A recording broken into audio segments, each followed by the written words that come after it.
बिस्मिल्लाहिर्रहमानिर्रहीम। अस्सलाम वालेकुम नाजरीन, मैं हूँ Afzal Ansari, member Lahore tax bar association. आइए चलते हैं आज की गाइडलाइन की तरफ। जी, आज की वीडियो में हम एक कैपिटल गेन कैलकुलेशन को एक प्रैक्टिकल एग्जांपल की सूरत में डिस्कस करेंगे। तो आइए शुरू करते हैं। जी, सबसे पहले हम ये सपोज़ करते हैं कोई शेयर्स ख़रीदे हैं प्राइवेट कंपनी के, तो वो परचेज़ प्राइस थी उसकी 25,000। जी, documentation expense on purchase charge to printing stationery 2,000।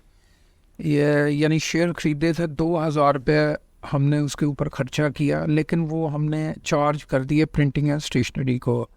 तो ये इसमें ये है कि can not be added in cost as already charge to printing and stationery. तो अगर कोई एक्सपेंस किसी और हेड में चार्ज हो गया है तो वो कॉस्ट में शामिल नहीं होगा।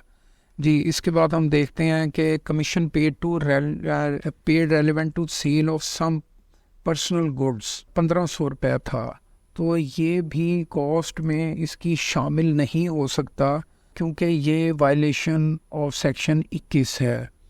तो कमीशन हमने दिया था 1,500 ये और 2,500 ये, 4,000 दिया था। तो 1,500 जो है वो किसी और हेड में था, पर्सनल गुड्स का था, इसलिए वो इस कॉस्ट में ऐड नहीं होगा। जी, अलबत्ता ये जो कमीशन दिया था हमने 2,500 रुपया, ये रेलेवेंट टू शेयर्स था जो ये हमने बेचे हैं, तो इसलिए वो कॉस्ट में ऐड हो जाएगा। यानी 2,500 के शेयर थे और 25,000 के शेयर थे, 2,500 हमने कमीशन दी, तो टोटल उसकी कॉस्ट होगी 27,500। यानी कोई भी इंसिडेंटल एक्सपेंसेस हैं तो वो हम उस कॉस्ट में ऐड कर सकते हैं। जी, वो सेल हुए 32,000 के, जबकि उसकी फेयर मार्केट वैल्यू थी 35,000। तो कैपिटल गेन हमें मिलेगा फेयर मार्केट वैल्यू से कॉस्ट को हम लेस करेंगे, यानी फेयर मार्केट वैल्यू या sale amount whichever is higher, उसमें से कॉस्ट को लेस करेंगे तो जो गेन आएगा वो हम कैपिटल गेन में लेंगे, वो हमारा टैक्सेबल होगा कैपिटल गेन। आगे चलते हैं। इससे अलावा gain on cell of vehicle for business, ठीक है, एक बिज़नेस में व्हीकल थी जो कि हमने सेल की और उसके ऊपर गेन आया है, तो ये गेन जो है वो इनकम फ्रॉम बिजनेस में टैक्स होगा, ऐसा कैपिटल गेन। तो वो यानी ये कैपिटल गेन के अंडर नहीं आएगा, टैक्स नहीं होगा। Asset in respect of which depreciation is allowable to tax under income from business. जी, जिन एसेट्स पर डेप्रिसिएशन मिलती है तो वो इनकम फ्रॉम बिजनेस में टैक्स होंगे। जी, आगे चलते हैं। जी, सपोज एक पर्सनल कार थी, गेन ऑन सेल जो है वो 3,50,000 का हमें मिला। तो personal movable assets not included in capital assets not to tax anywhere, यानी ये कैपिटल गेन में टैक्स नहीं होंगे, और ये क्योंकि ये पर्सनल थे तो ये बिजनेस में भी टैक्स नहीं होगा, ऐसा कैपिटल गेन।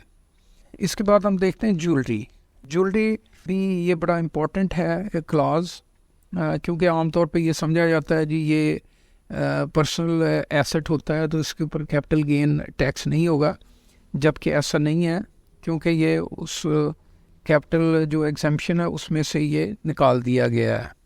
तो जब भी ज्वेलरी सेल होगी, और उस पर पीरियड का भी कोई इतलाक नहीं होता कि इतना अरसा रही हो, ज्वेलरी बेशक जितने भी अरसे हमने होल्ड की हो, वो जब भी सेल होगी और उसके ऊपर जितना कैपिटल गेन आएगा तो वो टैक्सेबल होगा।